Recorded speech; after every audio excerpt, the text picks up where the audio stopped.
Американскиот амбасадор Джис Бейли час поскоро да ги образложи тврдињата дека действува врз политичките партии во формирањето на црвено-зелената коалиција на левичарските и исламистичките партии во Македонија, пишува Мајк Гонзалес, кој работел во администрацијата на Џорџ Буш, но и во Стејт департментот.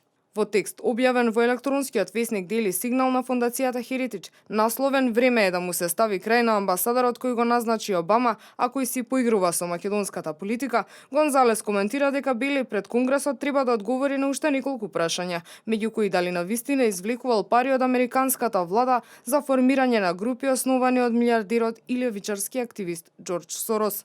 Гонзалес посочува дека членовите на представничките домови и Сенатот испратиле писма до амбасадорот во Скопје на 17 јануари и му дале рок од 2 недели да им даде одговор.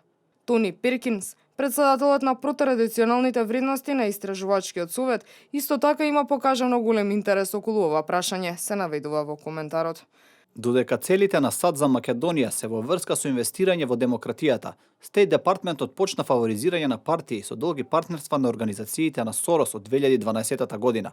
Сепак овие организации се декларираат како демократски, а наместо демократија, тие се залагаат за насилни и радикални идеи низ цела Европа.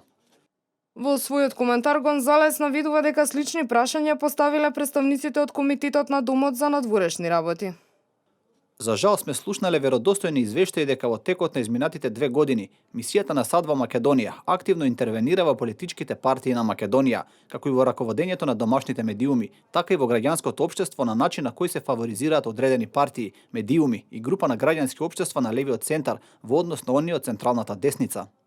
Тие исто така сакаат да знаат дали амбасадорот Бели им дал предност на левичарските медиуми во текот на испраќањето на помошта од страна на Соединетите Американски држави. Освен овие прашања, се наметнува и тоа дали е вистина дека нивната амбасада била главен реализатор на проектот USAID преку финансирање од фондацијата Отворено општество, коментира Гонзалес.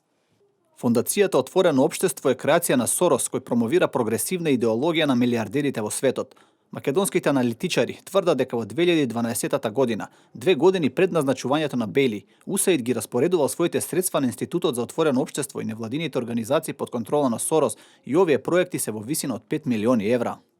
Авторот го пренесува ставот и на аналитичарот Цветен Чилиманов, според кого целта на Бели била да се формира коалициска влада помеѓу СДСМ и двете албанско-етнички партии во Македонија. Една од тие партии е БЕСА, која има силно исламско движење и добивала поддршка од Саудиска Арабија и Турција, смета Чилиманов. Тој вели дека амбасадорот сакал да влијае на ВМРО-ДПМН и коалицијата за подобра Македонија, која всушност освоила најголем дел од гласовите на изборите од 11 декември, пишува Гонзалес.